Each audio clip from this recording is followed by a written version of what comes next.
Assalamualaikum warahmatullahi wabarakatuh. Selamat pagi dan salam sejahtera untuk kita semuanya. Baiklah, kepada teman-teman dan ibu yang saya hormati, pada hari ini kami dari kelompok 3 akan menyampaikan tentang usulan proposal penelitian dari kelompok kami, yang mana judul penelitian kami yaitu hubungan efektivitas biaya penggunaan obat risperidon dan haloperidol pada pasien penyakit skizofrenia di rumah sakit di Purwakarta pada tahun 2023 oleh kelompok 3, di mana anggotanya terdiri dari Aziza Rahmawati, Andre Akbar Pratama, Aprila Ganesha, Atika Saputri, Agibian Iqmal Juhasta, Afzarul Rahman, Deborah Tampu Bolon, Francisca Sucianing, Ferry Permana, Hendri Rodia Gunawan, Muhammad Iqbal Farozi, saya sendiri Putri Ramadhani, Putri Maulidia, dan Tati Marlina. Tugas ini disampaikan dalam mata kuliah farmakoekonomi, dan dosen pengampu mata kuliah ini adalah Ibu Dr. Apoteker Yulia Wardati, SSI MM. Baiklah, selanjutnya kami akan menyampaikan usulan proposal penelitian kami. Baiklah, latar belakang pada proposal kali ini ialah skizofrenia merupakan salah satu jenis gangguan mental berat yang mempengaruhi persepsi, pikiran, suasana hati, dan perilaku pasien. Gangguan ini memiliki beban jangka panjang bagi pasien, pengasuh, dan keluarga mereka. Menurut data dari Global Health Data Exchange, prevalensi skizofrenia di Indonesia, Amerika Serikat, Australia, Jerman, Jepang, dan India masing-masing adalah 0,39%, 0,49%, 0,44%, 0,33%, 0,31%, dan 0,29% pada tahun 2019. Selanjutnya, karena beban skizofrenia yang berat, terapi untuk mengendalikan episode penyakit, memperbaiki gejala, dan mencegah kekambuhan adalah penting. Antipsikotik generasi pertama atau FGA seperti chlorpromazine dan verfenazine jarang digunakan dalam beberapa tahun terakhir karena efek sampingnya. Sementara antipsikotik generasi kedua atau SGA seperti risperidon, olanzapine, ziprasidon dengan efek samping yang lebih sedikit menunjukkan kemanjuran yang lebih baik pada gejala positif dan negatif skizofrenia dan direkomendasikan oleh pedoman sebagai prioritas. Risperidon adalah SGA baru yang secara selektif memblokir reseptor 5-HT2 dan D2. Beberapa penelitian double blind acak di Jepang, Korea, dan Indonesia menunjukkan bahwa risperidon memiliki efek menguntungkan yang lebih besar pada gejala negatif pasien skizofrenia daripada haloperidol. Dibandingkan dengan haloperidol dan olanzapine, risperidon memiliki lebih sedikit kejadian peningkatan prolaktin dan gejala ekstrapiramidal. Meskipun keduanya direkomendasikan oleh pedoman sebagai pengobatan lini pertama dan digunakan secara luas, tidak ada evaluasi ekonomi yang dipublikasikan untuk membandingkan risperidon dengan haloperidol. Studi ini bertujuan untuk menilai efektivitas biaya risperidon dibandingkan dengan haloperidol di Purwakarta dan memberikan saran untuk keputusan klinis dan asuransi kesehatan. Identifikasi masalah. Apakah risperidon lebih efektif dibandingkan dengan haloperidol sebagai pengobatan lini pertama untuk pasien skizofrenia di Purwakarta? Baik, selanjutnya ada tujuan dan manfaat penelitian, di mana tujuan di sini untuk mengevaluasi efektivitas biaya risperidon dibandingkan dengan haloperidol sebagai pengobatan lini pertama untuk pasien dengan skizofrenia. Metodologi penelitian adalah suatu rancangan atau strategi yang sistematis dan terstruktur untuk mengumpulkan, menganalisis, serta menginterpretasikan data dalam suatu penelitian. Metodologi penelitian juga mencakup beberapa komponen, terutama itu pilihan topik yang relevan, spesifik. Yang kedua itu perumusan masalah, menjelaskan masalah yang akan diteliti dan tujuan penelitian. Terus tinjauan pustaka, mengkaji teori dan penelitian terkait untuk memperkaya pemahaman. terus menentukan metode penelitiannya seperti kuantitatif, kualitatif, atau campuran. Terus menentukan desain penelitian seperti eksperimental, studi kasus, atau survei, dan lain-lain. Yang terakhir itu pengumpulan data seperti wawancara, kuesioner, observasi, dan lain-lain. Rancangan penelitian. Jenis penelitian ini adalah penelitian observasional non-eksperimental dengan desain penelitian cohort. Pengambilan data secara retrospektif terhadap data sekunder berupa catatan rekam medis serta data administrasi pasien, dan secara prospektif terhadap data primer melalui wawancara langsung terhadap pasien. Hasil penelitian disajikan secara deskriptif dan analitik. Penelitian ini dilaksanakan pada bulan Januari hingga April 2023, dan lokasi penelitian pada ruang rawat inap dan rawat jalan di Rumah Sakit X di Purwakarta. Isi dari penelitian dan pertimbangan etis yang terkait dengan pasien dijelaskan kepada pasien dengan mengisi lembar informan consent. Oke, baiklah. Populasi dan sampel. Populasi adalah pasien skizofrenia yang dirawat inap dan dirawat jalan di Rumah Sakit X di Purwakarta periode bulan Januari sampai April yang memenuhi kriteria inklusi dan eksklusi.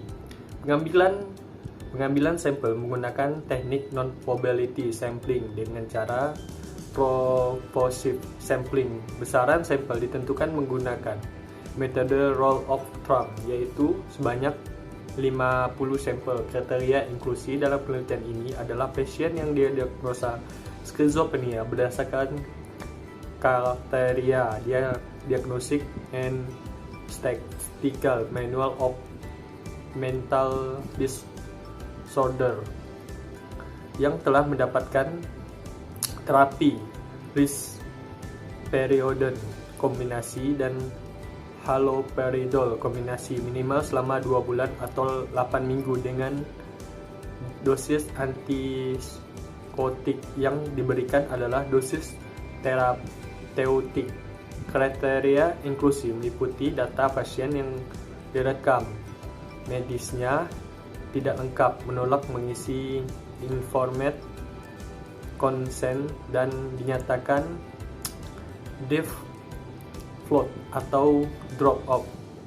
Kriteria eksklusi meliputi data pasien yang direkam mediknya tidak lengkap, menolak mengisi informed consent, dan menyatakan default atau drop off. Prosedur penelitian. Pengumpulan data melalui rekam medik pasien meliputi usia, jenis kelamin, pendidikan, pekerjaan, gejala psikotik, durasi obat antipsikotik, durasi lama rawat inap, rawat jalan, dan terapi tambahan, atau dalam kurung jenis, dosis, interval, dan cara pemberian. Efektivitas pengobatan diperoleh dari wawancara klinis yang terstruktur menggunakan instrumen positif dan negatif, skala skor atau PANSS, yang digunakan untuk menilai gejala pada skizofrenia, di mana PANS terdiri dari 7 butir gejala positif, 7 butir gejala negatif, dan 16 butir gejala psikopatologi, di mana skor maksimum adalah 7 per butir atau 1-7. Dengan skor tertinggi mengindikasikan gejala yang lebih parah. Nilai total dari PANS diperoleh dengan daya tingkat PANS yang dilakukan bersama interator. Identifikasi biaya meliputi biaya obat skizofrenia selama rawat inap, biaya penunjang, biaya visit, dan tindakan tenaga profesional kesehatan, biaya rawat inap, dan biaya administrasi.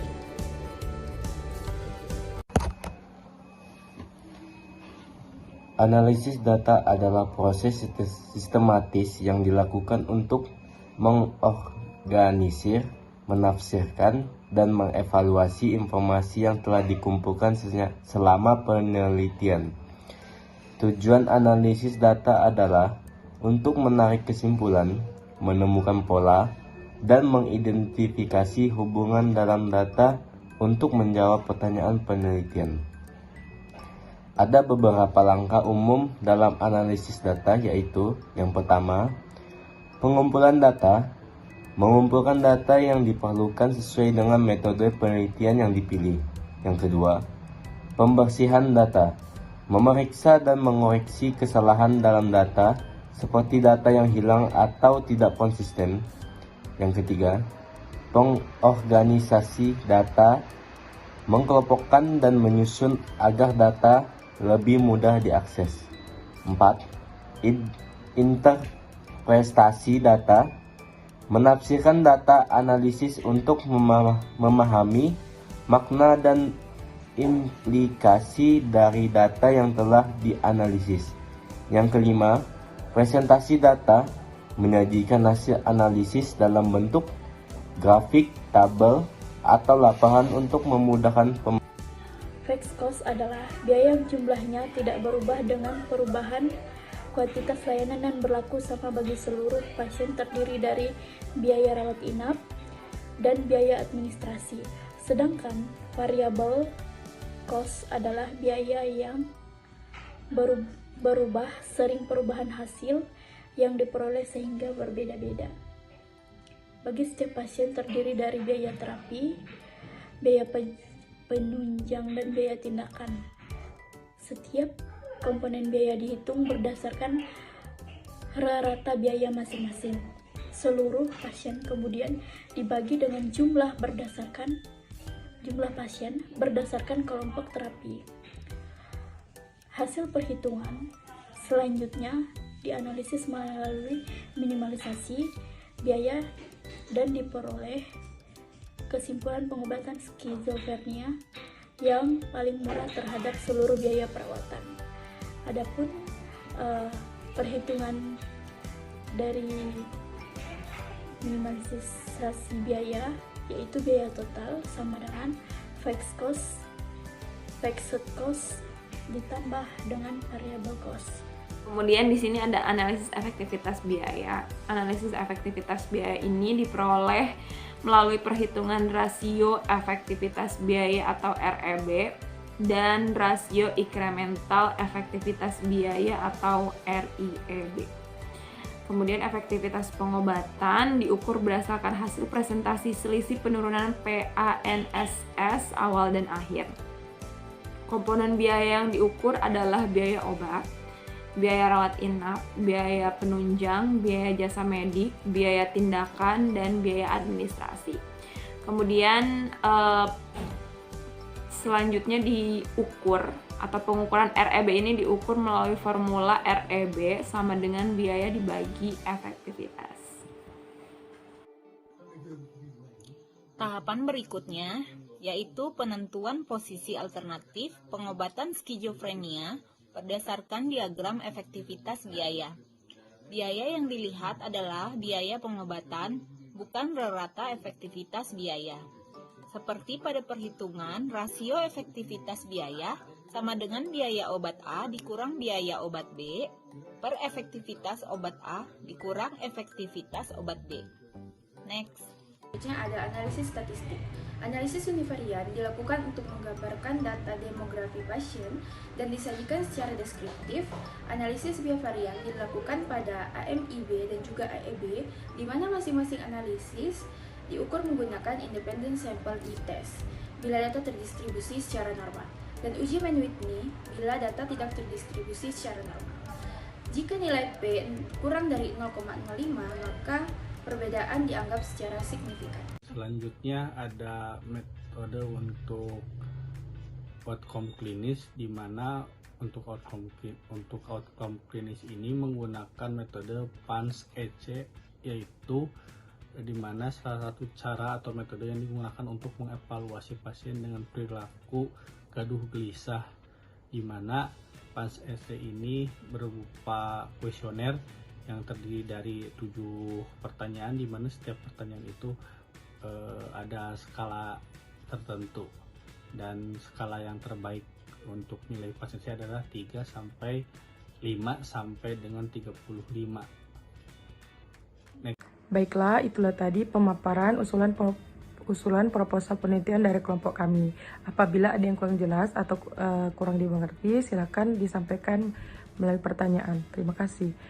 Kurang dan lebihnya kami mohon maaf. Wassalamualaikum warahmatullahi wabarakatuh.